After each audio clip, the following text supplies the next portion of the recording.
Well, good evening, everybody. If you're a longtime watcher of this show, you'll recognize something a little different.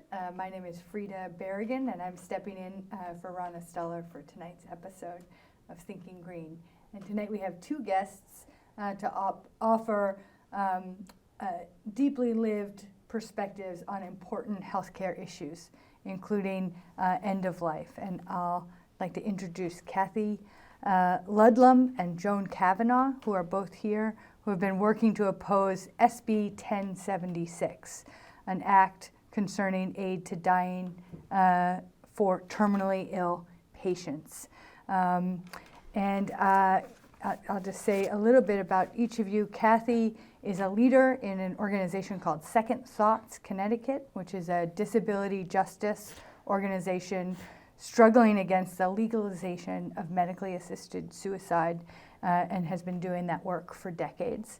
And Joan Cavanagh is a resident of New Haven and a member of Progressives Against Medical Assisted Suicide. I welcome both of you to the Whaling City, New London, Connecticut, and to Thinking Green. I'm happy to have both of you here.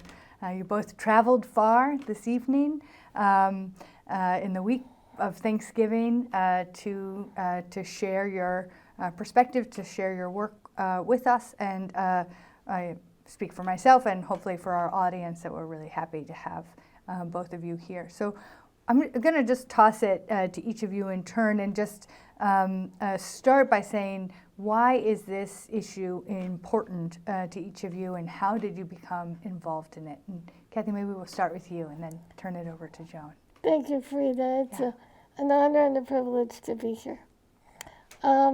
This issue, I got involved with this because a renowned disability rights advocate that I admired and looked up to, Stan Kozlowski, took me aside one day and said, "We need to be working against this."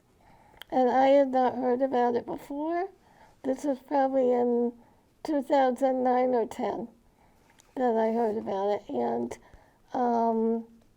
And what I realized as I studied the issue was that while it looks and sounds attractive initially to give people more options, more choices, who could ever oppose that? There is an enormous difference between an individual choice and making a policy and legislative change that affects the entire population.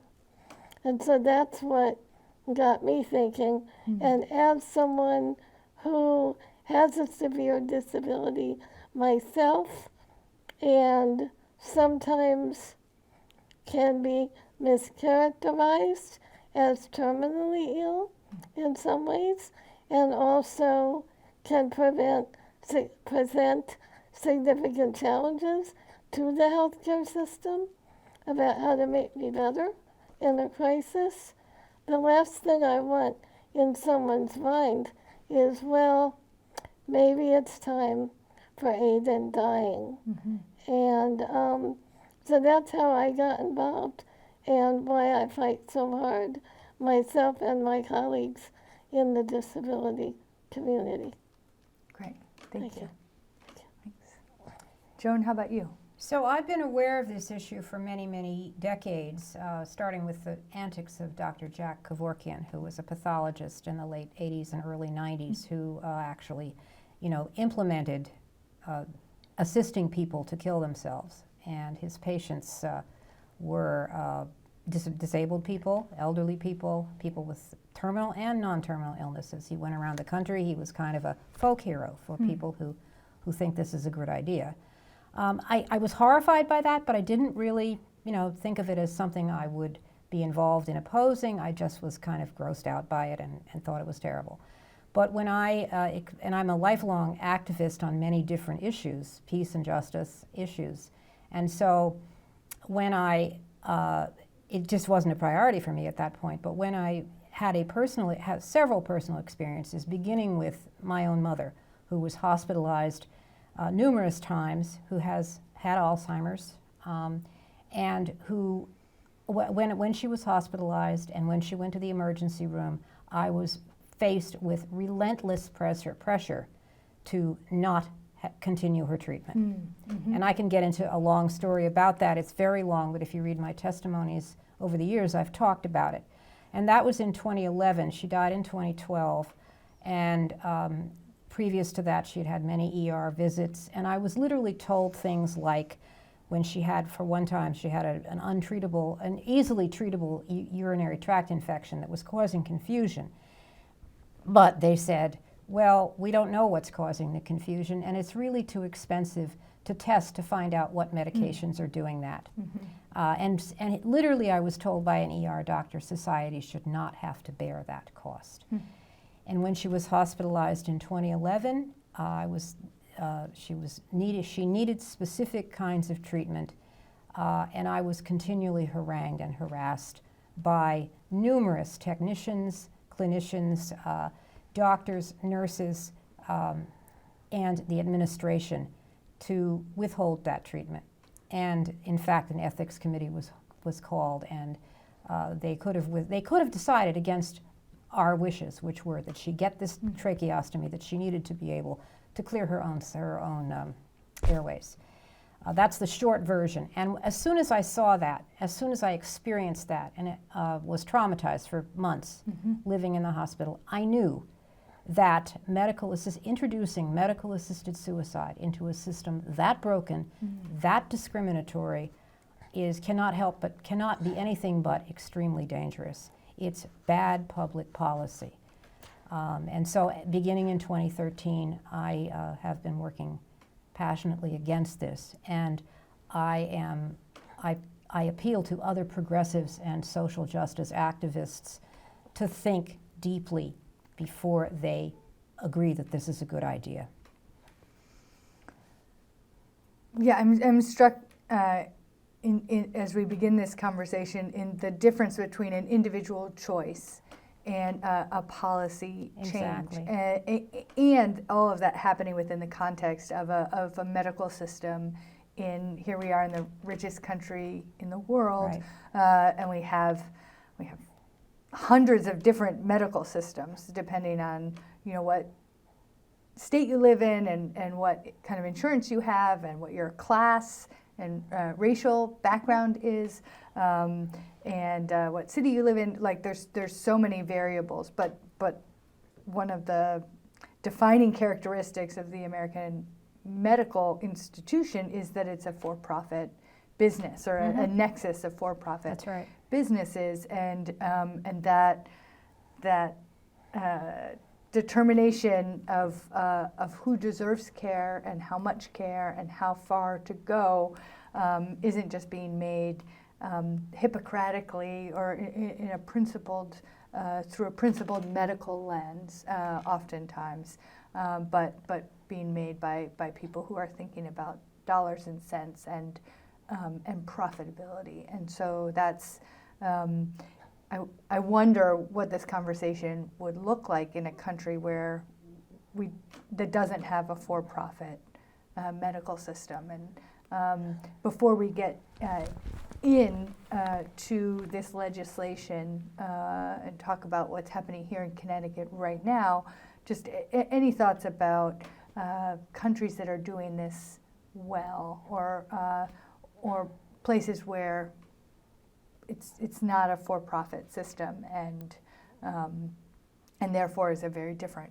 conversation. I'm going to venture out a little bit in that direction, just to say, not in a lot of detail, but just to say that there are some countries in Europe where this has already passed. You know, most notably the Netherlands, Belgium. There are several others. I think Spain just passed it. And they have a variety of different healthcare systems. And I venture to say that some of those systems may be more toward the type that you would like to see, where it's not so much for-profit private, but the reality is, yes, it's about money, but it's also about devaluation of different people. And when you get to the point where certain classes of people are thought of as, sorry to say, expendable, the money makes a difference, but the attitudes and the bias, which are often unconscious. I don't think doctors and practitioners go into this thinking, okay, how can I kill my patients? How can I hurt people? I'm sure that's not the case. But if they get two patients in front of them, and one looks like me, and one looks like a typical person, they're just not going to get the same care. And it's not on purpose, but it's real.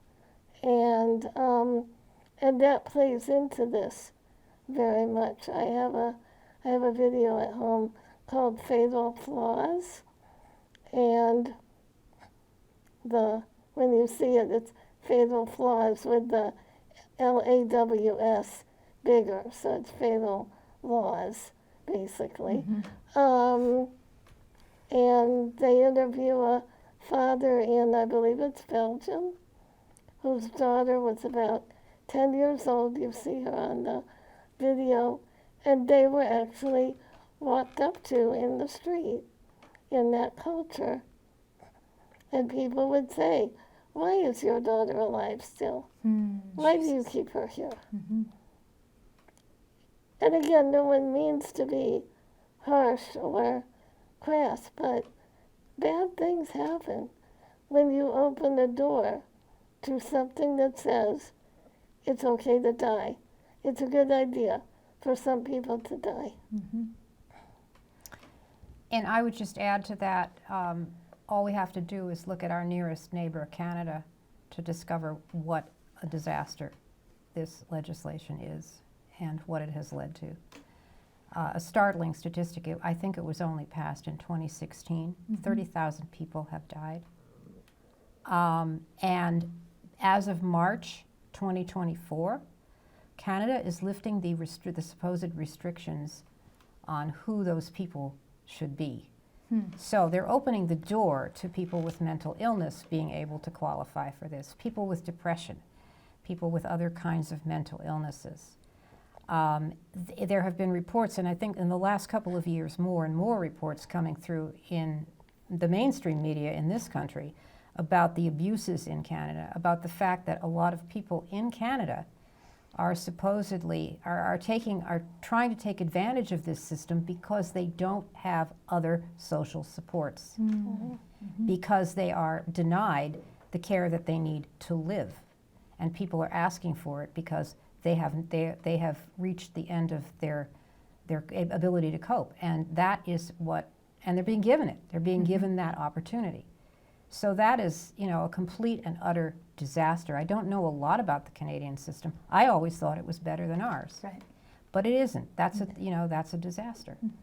And I think the other thing we have to say, and I wanted to underscore this. This is a worldwide movement to promote euthanasia, not just medical-assisted suicide, but euthanasia is the ultimate goal. Euthanasia, the difference is the lethal injection is administered by the practitioner. With medical-assisted suicide, or medical aid in dying, as the proponents like to call it, the patient is supposed to be able to self-ingest. But the goal, the ultimate goal of the groups that are pushing for this is to allow for euthanasia. And you can hear them beginning to try to make inroads toward that by saying things like, well, it's not fair for somebody who's a quadriplegic to, that they cannot self-ingest. So what do we do about that? Or somebody who's got ALS. So it's not just a slippery slope, it's a movement. And I think people really need to pay attention to what's going on in Canada because it's terrifying. Let's move back to Hartford and to the state of Connecticut. And Joan, a couple of months ago, you were up in Hartford and testified before members of the Public Health Committee. And I'll just offer a little quote from early in your testimony and ask you about it. Ask you to speak more about the proposed legislation.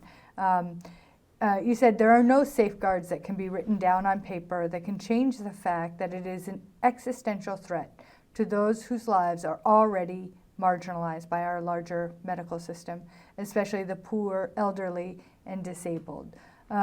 So love to hear the specifics of this bill, and then from both of you, what it's like on Capitol Hill, or up in Hartford, below the Golden Dome, to be talking about these issues in front of committee, and just give us a flavor of what that's like and where this legislation is right now.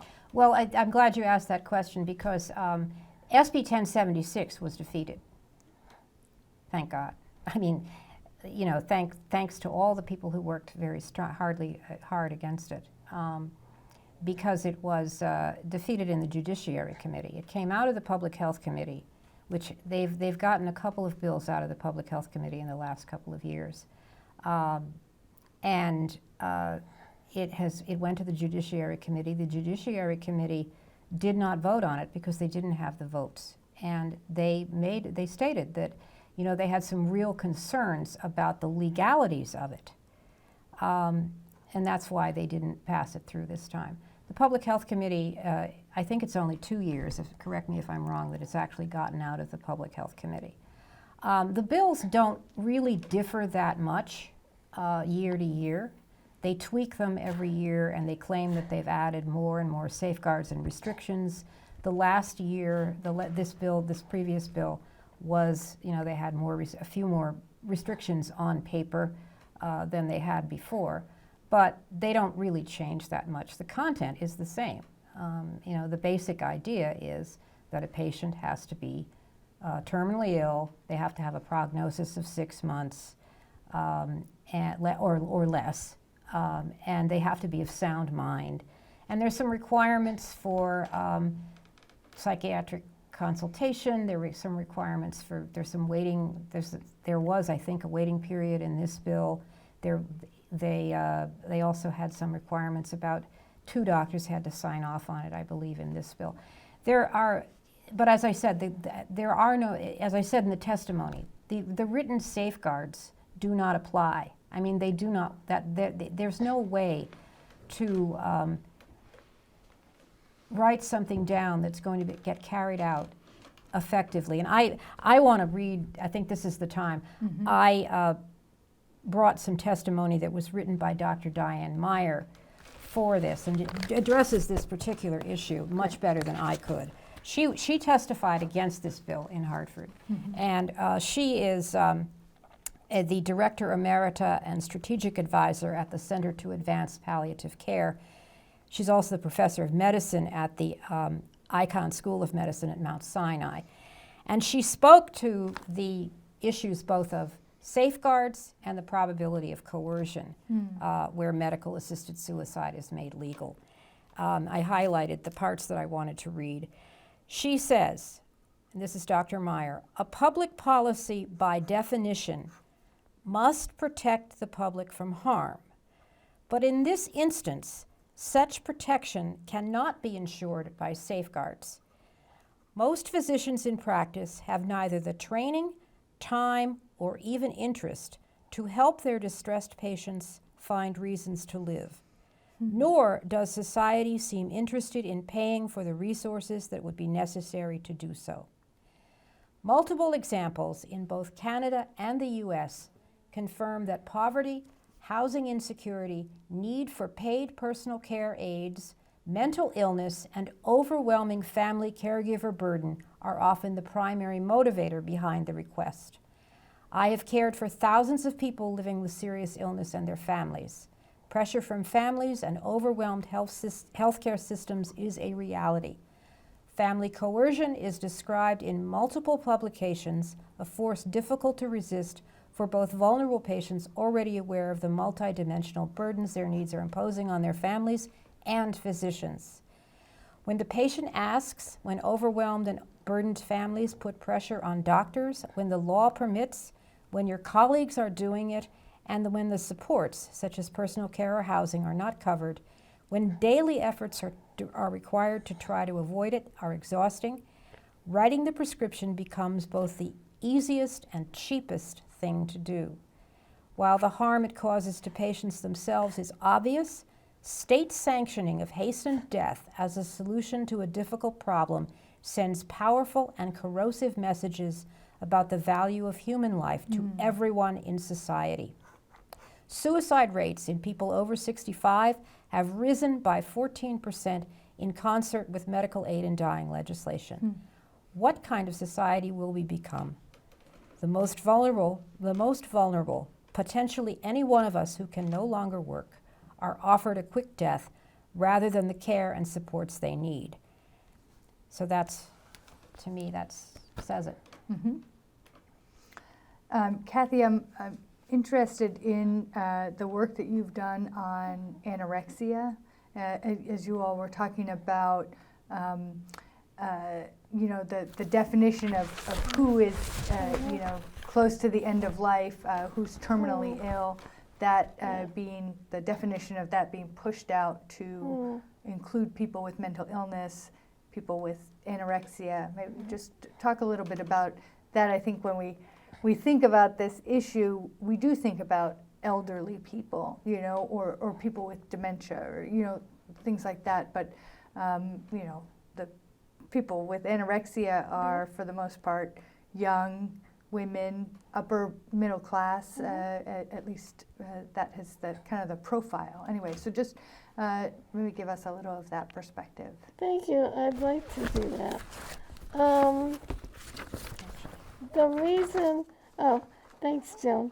There was actually a great op-ed about this yesterday by our colleague, Jules Good. Joan, if you want to hold it up, I'll just read the title, and maybe people can Google it for themselves. It's called Anorexia is Too Complex to be Considered for Assisted Suicide. And Jules Good, you can put it down, I'm not going to read it, but I just wanted to give the name of it, thank you. Jules Good is an anorexia survivor, and so well qualified to write on this issue from that perspective. And the way we came across this, and again, people may want to look this up, it's called ACAMAID, the American Clinicians Academy for Medical Aid in Dying. So it's called ACAMAID. They are sort of a think tank for clinicians for how far to push the envelope. And if you go on their website, which is a public website, and look at their case studies, they have anorexia as one of their topics, and they have ruled that in some cases it's appropriate to offer this procedure to people with that disability. And like you said, Frida, this is not the person that comes to mind when you think about this policy change. But the point I'm making and the point Joan is making is that once you open this door, it's open. And regarding the safeguards that are supposed to keep it from opening more, the legislation last year, 1076, was supposedly the strictest we've had in Connecticut, and they made it tighter in order to try and get it through. But what happens, and you can see this happening year to year in different states, is they will push through this legislation with this list of safeguards about who can be a witness to the request, to doctors, psychiatric consultation, residency requirement, waiting list. There's a long list of safeguards. And as soon as the legislation passes, the same people that were promoting the safeguards go through and start saying, well, these are getting in the way. The waiting lists are too long. The residency requirement is too strict. Here we were in Connecticut last year adding a residency requirement when in Vermont and Oregon, they have just removed theirs. So any safeguard put in would need to be looked at as a temporary measure. And J.M. Sorrell, Executive Director of Massachusetts Death with Dignity, was quoted in the Greenfield Recorder about a year ago as saying, once we get something passed, we can work on amendments later. I'm working to be patient. And once in a while, you catch the proponents saying what their real agenda is. And they got caught. So let's just pause there, because in Oregon and in Vermont and in 8 or so other states in the United States, medically assisted suicide is legal within these, with these safeguards and brackets and checklists and all of that. And then those laws have been in place for how long at this point? The oldest one is Oregon. They started in like 1998-ish. So it's about 25-ish years. They are the longest. And the most recent one, New Jersey? no, newer than that. Newer than Maybe that. New Mexico, New Mexico. possibly. New Mexico. There's been a slew Arizona. of new ones. There's a couple New new Mexico and ones. Hawaii. But last year there was not a new one. But anyway, so there are various ones. Washington State came in after Oregon, so they're the second. Right. Um, So in that strategy of, we'll get this passed with all of these safeguards, and then once it's in place, we work to kind of pull as many of the safeguards off as possible. Yeah. It is a long-term strategy, right? Like that will. It is, and it's related to your question about anorexia also, because the original safeguard idea used to be 6 months, terminally ill within, death expected within 6 months. And then there are proposals to make it maybe a year and then make it longer. And then the other question that's personal to me and people like me, 6 months under what conditions? Do you mean 6 months because you can't do anything anymore? Like there's no more chemo to try, or there's no more dialysis, or there's no more, it's not working anymore? Or do you mean 6 months independent of treatment? Like, I have a feeding tube. If I gave up and decided I was done and I don't use my feeding tube anymore, it's way shorter than 6 months. Mm-hmm. Way shorter. Someone with diabetes could say, I'm not going to do my insulin anymore.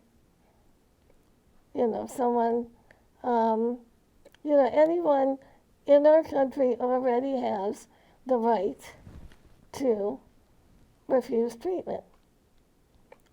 This policy takes it to a whole another level without really realizing the implications that it even is having with that 6 month with or without treatment thing that it has within it. Right.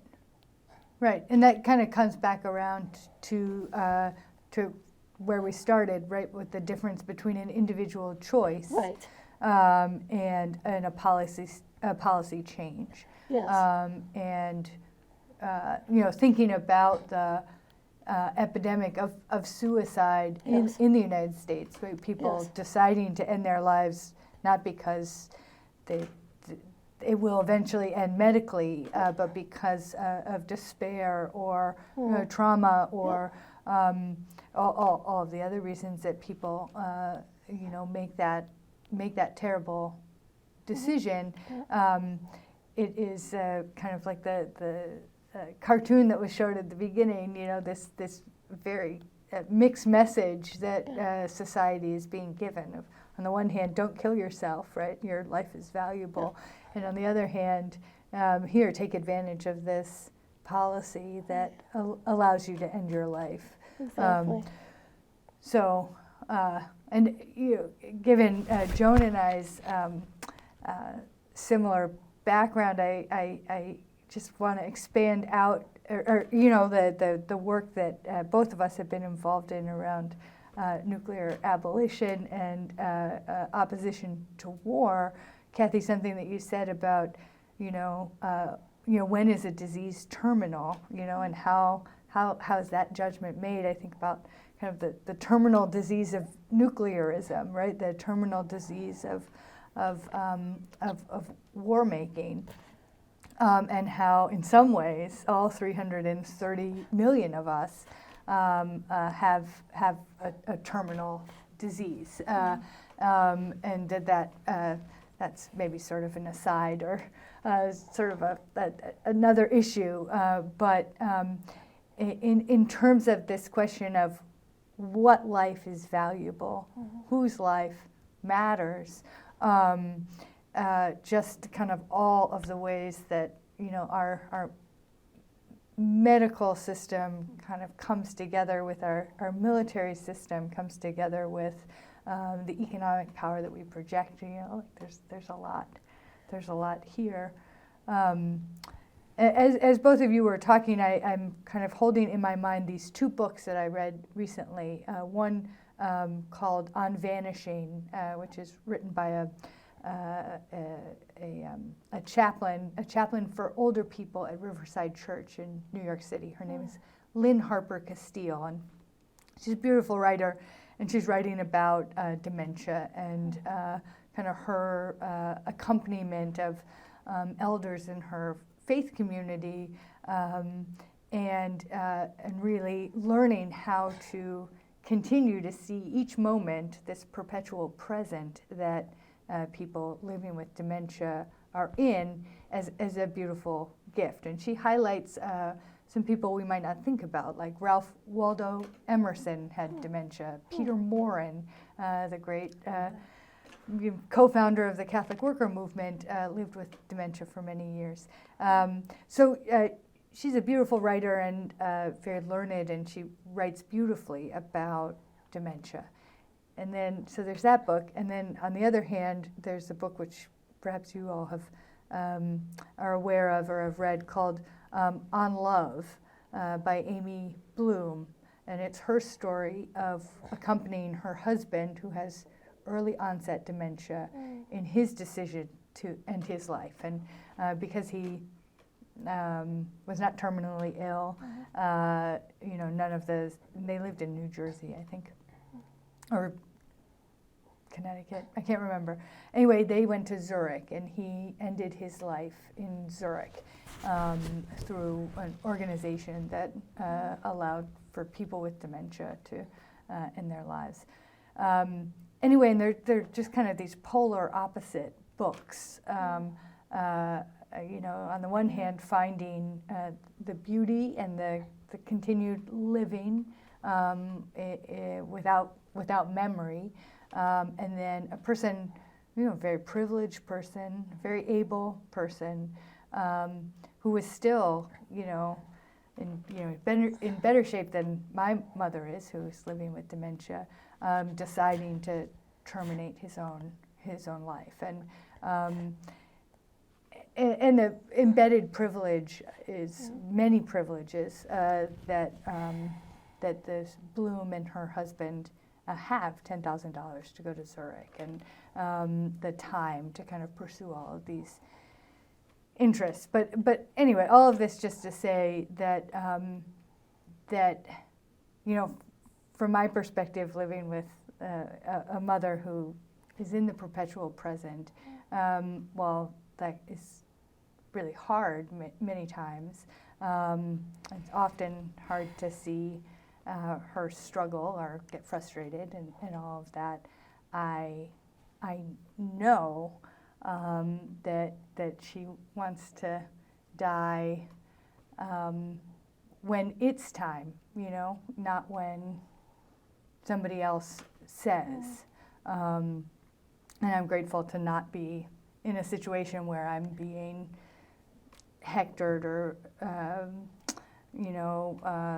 pressured in any way, as you described, Joan. That sounds so traumatic and so awful. It was. To be having to advocate over and over again on behalf of your mother and for the care that she deserves and for the life that she deserves to continue to have. And so, anyway, I'm just sort of, stem winding here about these books, but it,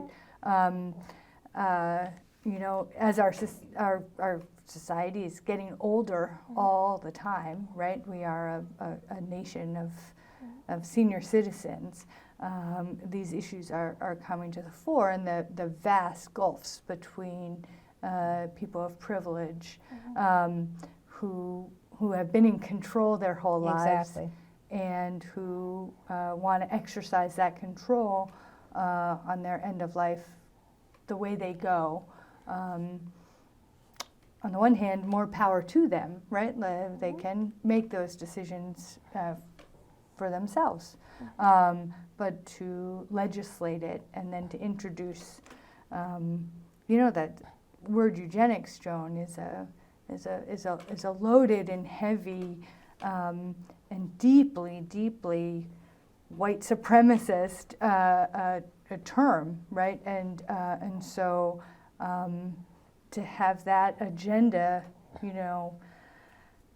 maybe folded in on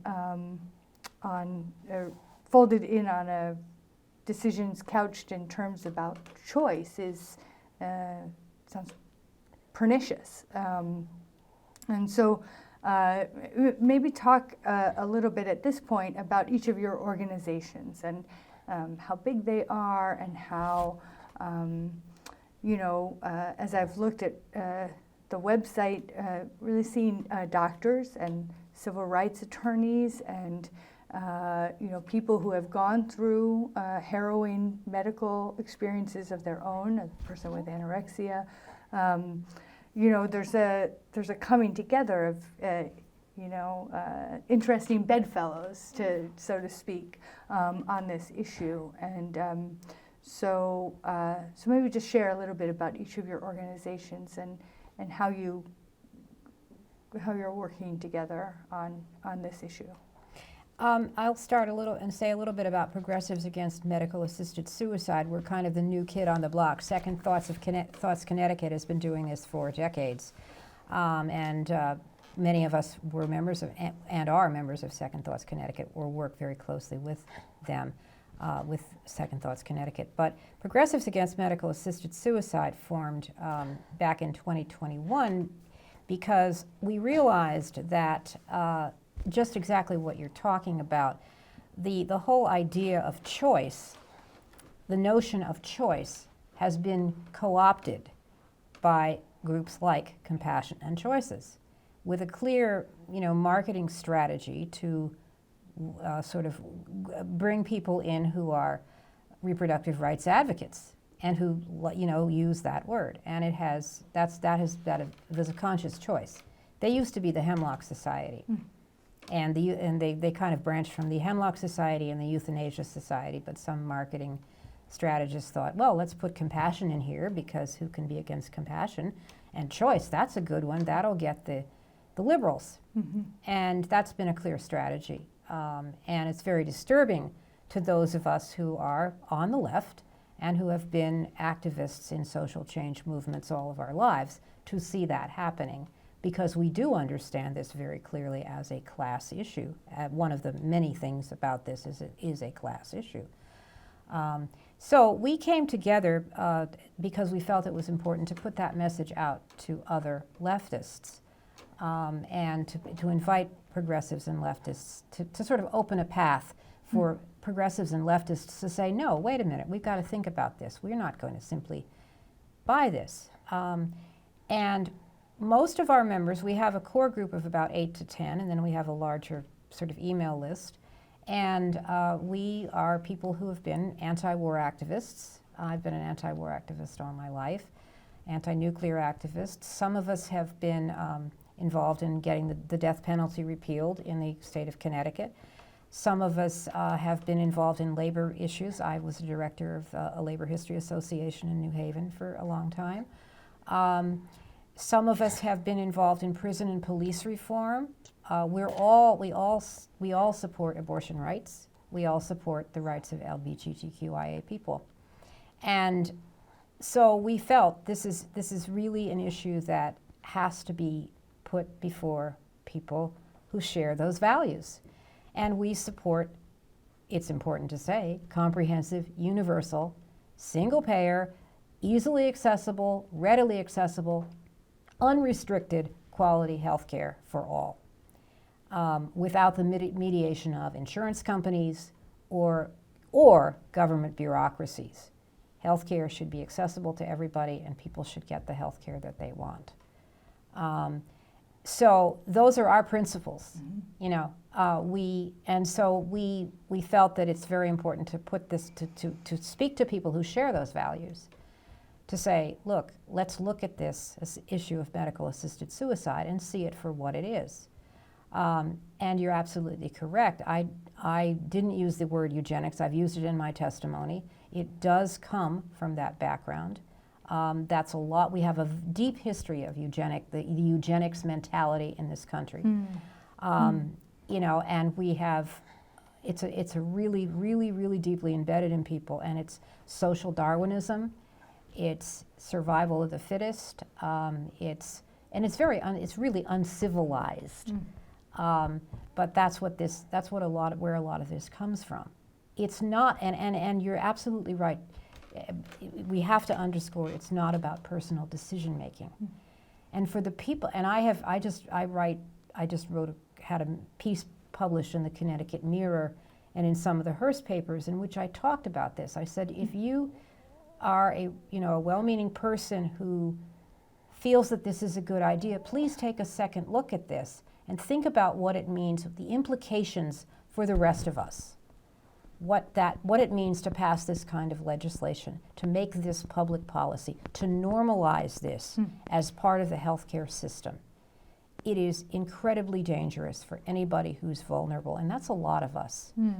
We talk about disabled and elderly, but look, I'm going to be 70 years old next year, and at some point, if I'm lucky enough to live long enough, I'm going to become disabled in some way. and I'm going to need help. We're all going to need that if we're lucky enough. And it's not undignified to want that help and to get that help so that we can continue to live our lives. There is one of the organizations that pushes for this is called National Death with Dignity, which is another horrible, perversion as far as I'm concerned. It's a very, a very insulting term, as if it's somehow inherently undignified to need help, to need community, to need support. And that's a message that comes through. That's deep psychological coercion. There's all kinds of coercion around that's possible around medical assisted suicide. But deep psychological coercion about your life is meaningless or you're undignified if you can't take care of yourself, that's absorbed by the patient, it's absorbed by the caregiver, it's absorbed by it's a societal message. People who make the choice or the decision to end their lives are lauded in movies, in books, and culturally. It's deep. So that's the point of view of our organization is, look, this is not something that should be public policy. Should not be normalized. It is becoming normalized. That is the goal, is to normalize it. They're going state by state by state, but they want it to become, a national policy. I should add something about the word suicide because the proponents don't like it when we use that word. For legal reasons, because it's illegal to help somebody end their lives, but also because there's a sort of a pejorative, it's sort of a negative connotation to it. We do not pass a moral judgment against anybody who has died by suicide. I've personally lost people in my family and friendship circle who have died by suicide, and we just wish they had had better suicide prevention so that they would not have had to do that. But there's no moral judgment against them. But as you said earlier, it sends a terrible message. In addition to everything else, MAS, medical assisted suicide, sends a terrible message in a society where suicide has become an epidemic among young people, especially. So. Thank you, Joan. Cathy, tell us a little bit about Second Thoughts, Connecticut, and just a little bit about the organization. Yes, and I especially want to tell you how we got our name. Second Thoughts Connecticut started 10 years ago when legislation started coming up on a regular basis. It had come up intermittently in previous years, and then there was a lawsuit that thankfully was ruled in our favor. But the reason we call ourselves Second Thoughts Connecticut is because if you walk up to anyone on the street with a clipboard and you say, do you believe that people have the right to decide when and how they die? I think most people would say, of course. I would say, of course. Most people would say, of course. But that's too short of a moment. If we have 10 or 15 minutes to talk with people about coercion, privilege, the medical system, our own stories, a lot of times people have initially said, oh yeah, I think that's a good idea. They have second thoughts. And we got our name from a group in Massachusetts, originally called Second Thoughts.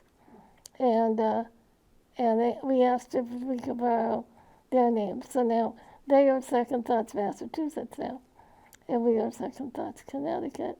And we have a dynamic group of great writers, great speakers. We are politically very diverse.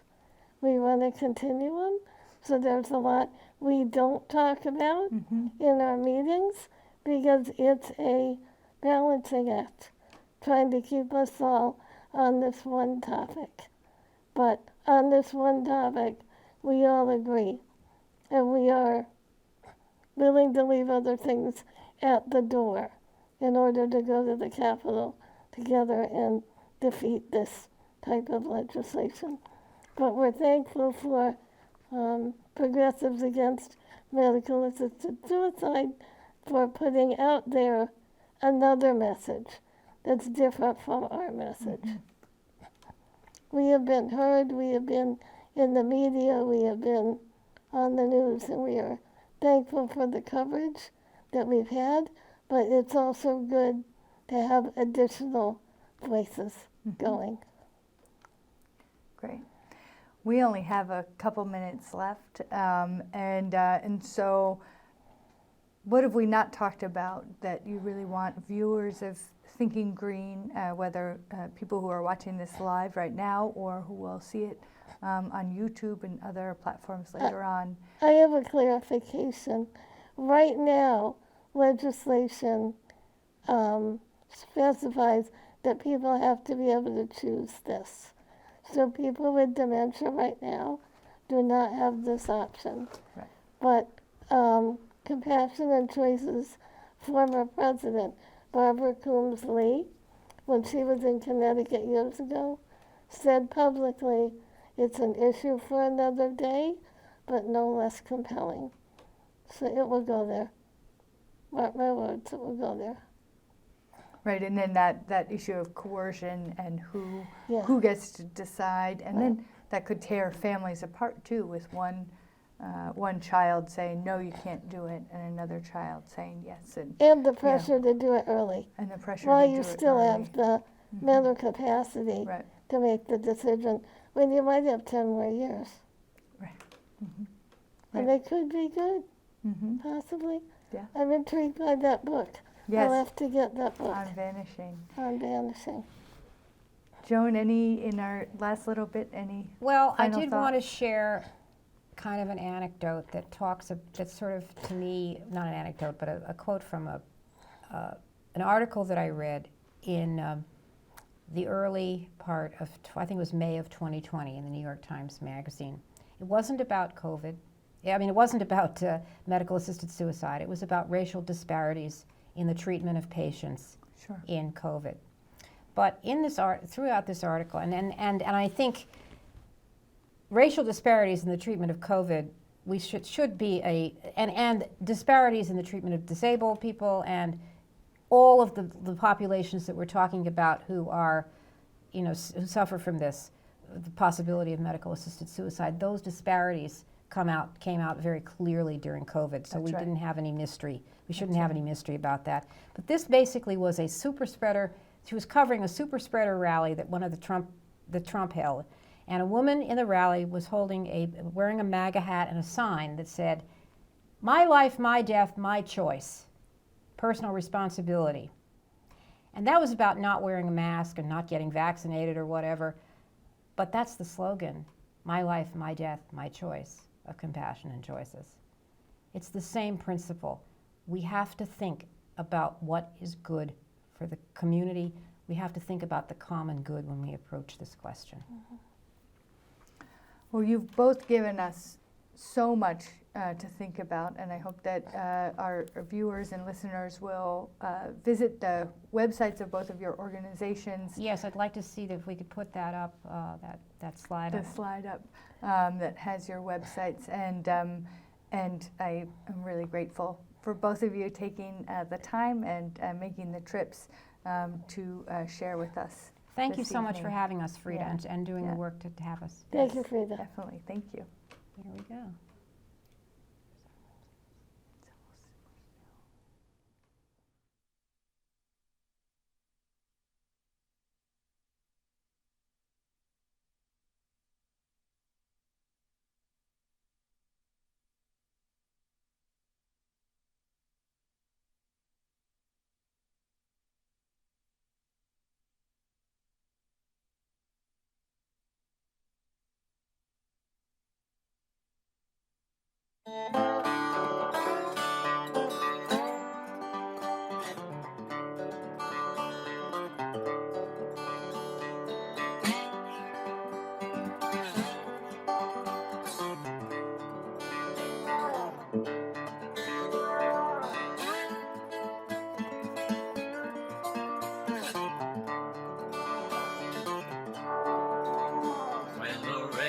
Don't